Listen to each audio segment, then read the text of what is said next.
Hello everybody and welcome back to Toons Reviews. If you are not already a subscriber, please consider subscribing. It is the easiest and the most free way to support our channel, our endeavors into making more content for you all. We're pushing 3 to 4 videos a week for you all, and we hope that you have been enjoying our content.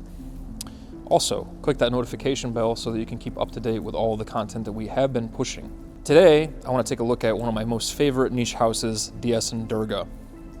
Now, for me, D.S And Durga has been a long-loved fragrance house for me. I've been enjoying their fragrances for the better part of, I would say, probably about 7 years. The initial fragrances that I purchased from the house were Free Trapper, which you can see a video on from a few years ago, as well as Radio Bombay and Bowmakers, and I've also done a review of Bowmakers and highlighted that fragrance, as well as my favorite fragrance from the house, Amber Teutonic. This fragrance is a very divisive fragrance that I'm going to talk about today. It's a fragrance that a lot of niche heads really do enjoy, and I do find that it's one of the more difficult fragrances to comprehend if you're newer to the niche genre. And it's one that is the most revered from the house as being a very artistic fragrance. And that is none other than Burning Barbershop. Now, Burning Barbershop comes in 3 sizes. There's the pocket spray, there's the 50 ml, which I have right here, which goes for $175 American, and there's the 3.4 ounce bottle, which goes for $265 American, or $260 American. It's one of the two. Sorry. It's one of the two. Either way, Burning Barbershop is one of those fragrances that the notes meld together a very classic take on Cologne with a very modern, chic, and almost artistic vision of an old barbershop that's quite literally on fire. So for the notes of the fragrance, we have spearmint, lime, oil, there's lavender, there's vanilla, there's hay, there's rose.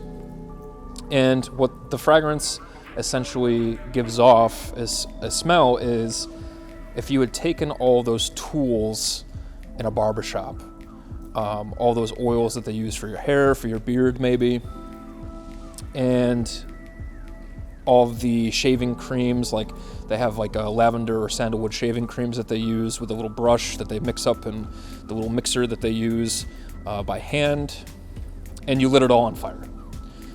This fragrance is incredibly well balanced in the sense of being a difficult to wear in the opening, but as the fragrance progresses, it becomes a very classic and modern fougere, in my opinion, and it's very aromatic and has some spicy elements. Burning Barbershop is a fragrance to me that, minus the opening, the very harsh opening of all these chemicals, these oils, essentially coming to life and feeling like they're on fire on your skin, as it progresses, it becomes a very wearable, upper scale, and formal fragrance to me.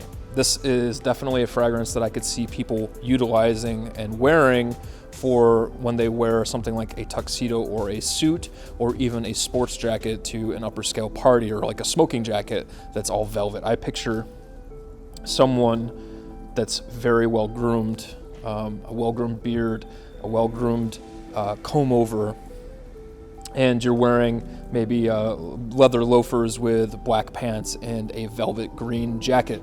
That's kind of the picture that I get in my head of someone who would wear this kind of fragrance, just a very upper scale and chic approach to perfumery. While I understand that Burning Barbershop is not going to be for everybody, for any of you out there that are on the search for a fougere or aromatic fragrance that packs a punch and has a little bit more to offer than just those typical run-of-the-mill notes like what you would get in an Invasion Barbera, which, don't get me wrong, is an incredible fragrance, but it's a very classic modern approach with the lavender and vanilla combination.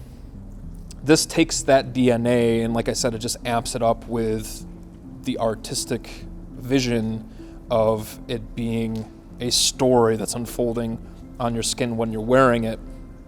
So it's not just about you cultivating and creating these memories as you wear the perfume and letting that story create itself, but it's also got its own backstory. And you can tell that all these elements that pop their heads out with the notes kind of blend together to really create this picturesque scenario where you're standing before your neighborhood barbershop that's on fire, which I think is very interesting. It's such a true to life depiction of what the name of the fragrance is, and I really do enjoy this fragrance. This is probably my second or third favorite offering from the brand, and I think that it's definitely probably the most unique in the way that the fragrance develops. It's at least up there with, I think Kiso is a very challenging fragrance, and I think that this fragrance has made a name for itself in that sense of being both challenging but also very modern. So if you're looking for a gentlemanly fragrance that's upper scale but also tells a story in of itself and has a very artistic approach to perfumery, then I think that you should check out Burning Barbershop from D.S And Durga.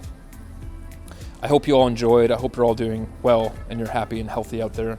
And I really do recommend D.S And Durga as a niche brand for you all to check out. And again, this is one of the more challenging ones, but I think it's one that a lot of folks out there would really find to be alluring in the sense that there's not much on the market that smells like it. So definitely check this out. I will see you all soon. Bye, everybody.